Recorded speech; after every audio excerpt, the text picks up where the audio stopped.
Hello, and welcome to Bedtime Bible Stories by FBC.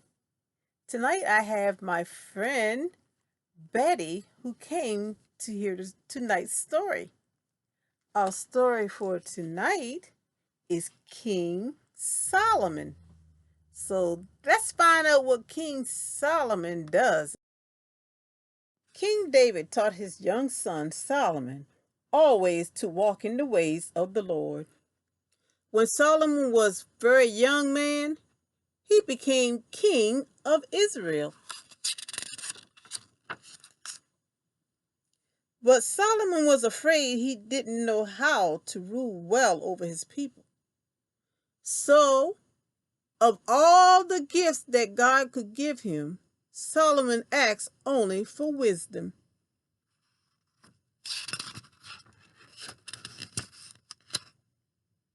Solomon's asking for wisdom pleased God, and he made the young king rich and powerful as well. Solomon ruled with justice and fairness, and the people of Israel trusted him and relied on his judgment.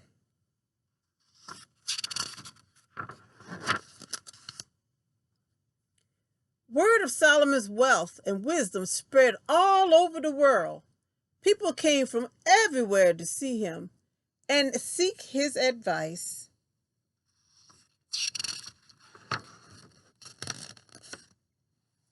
One day, two women came rushing into the court, one carrying a baby. The women stood before King Solomon. Each claimed the baby was theirs.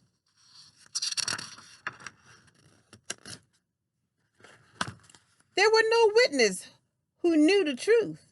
The entire court was puzzled. At last, Solomon ordered, "Bring me a sword." "Cut the baby in half," said Solomon. "Then each of them can have a part of him."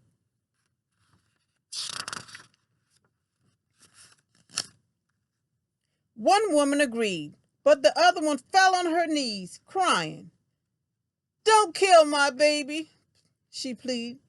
"Better than she may have him, and he lives." "That's the true mother," said Solomon. "Give her the child."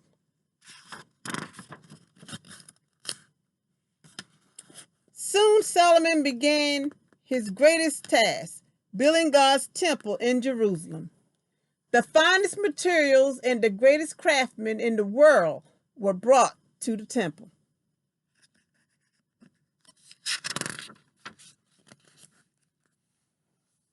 It took 7 years to complete the work of the temple. Many of its walls were covered in gold. Great pillars and statues supported and adorned the majestic building. Now all the people could come to worship God in his holy tabernacle. Building the temple made Solomon even more famous and respected.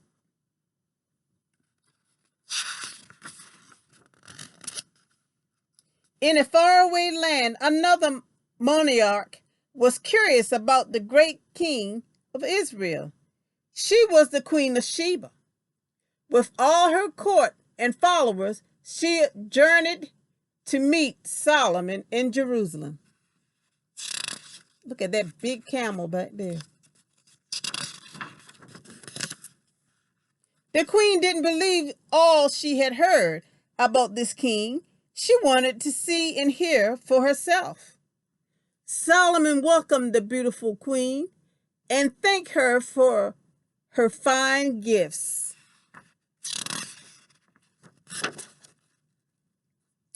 The queen listened carefully as Solomon made his judgment. She marveled at the magnificence of his temple. "You are the wisest man and greatest king in the world, Solomon," she declared.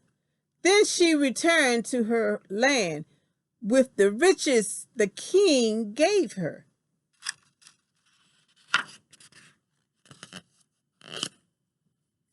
Solomon ruled Israel for 40 years. He left a country rich, strong, and at peace. I have a question for you. Now, what was the name of the queen who came to see Solomon? I'll be waiting for your answer. And I didn't forget the questions from last week. What was the name of the giant that David killed? You are correct. It was Goliath. Have a good night.